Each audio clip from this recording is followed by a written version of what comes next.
the 100 Years' War, over a century of battle, bloodshed, and rivalry that reshaped the map of Europe. Conflict between two powerful nations, England and France, where kings, knights, and soldiers clashed on battlefields, changing the course of history. What caused this prolonged war, and how did it finally come to an end? Let's dive into the story of one of history's longest and most significant wars. The origins of the 100 Years' War trace back to a complex mix of dynastic claims and territorial disputes.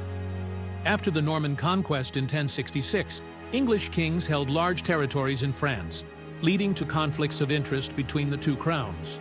But the real spark came in 1328, when the French King Charles IV died without a male heir.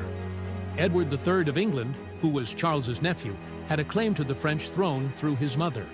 However, the French nobility chose Philip VI, a cousin of Charles, as the new king.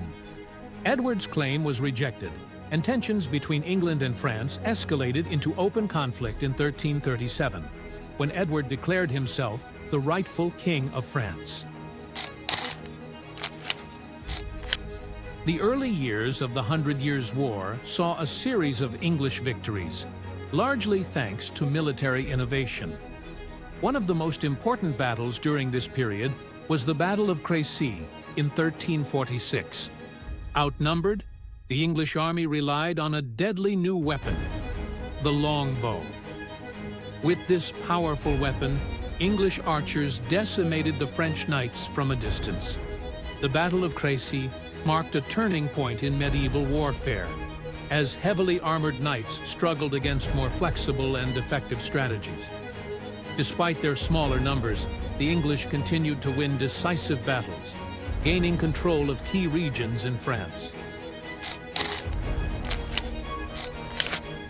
Just as England appeared to have the upper hand, a catastrophe struck that would change the course of both the war and European history: the Black Death. In the mid-14th century, the plague ravaged Europe, killing millions of people, including soldiers on both sides of the conflict. With entire regions depopulated, both France and England were forced to pause their fighting and focus on survival. The devastation caused by the plague weakened both nations and led to a temporary lull in the war, but the conflict would reignite in the decades to come. By the early 15th century, England had captured much of northern France, and the French were on the verge of collapse. But in 1429, a young peasant girl named Joan of Arc would change the course of the war. Claiming to have been sent by God, Joan convinced the French Dauphin, Charles VII, to let her lead an army against the English. Under Joan's leadership, the French achieved a stunning victory at the Siege of Orléans, which revitalized French morale and turned the tide of the war.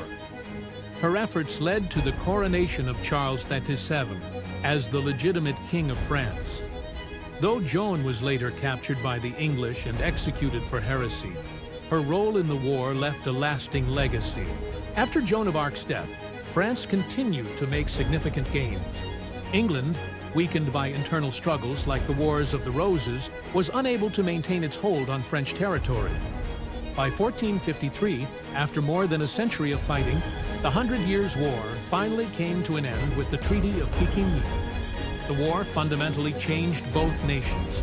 France emerged as a unified and powerful kingdom, while England was left with internal turmoil and a weakened influence in Europe. But the legacy of the 100 Years' War extended far beyond the battlefield. It marked the end of the medieval era, the rise of nationalism, and the beginning of modern warfare. The 100 Years' War was more than just a series of battles. It was a transformative event that reshaped the political landscape of Europe. It saw the rise of national identities in both France and England and set the stage for future conflicts. Though the war ended centuries ago, its impact can still be felt in the histories of these two great nations. Thank you for watching. If you found this video insightful, be sure to like, subscribe, and share it with others who love diving into history's greatest moments.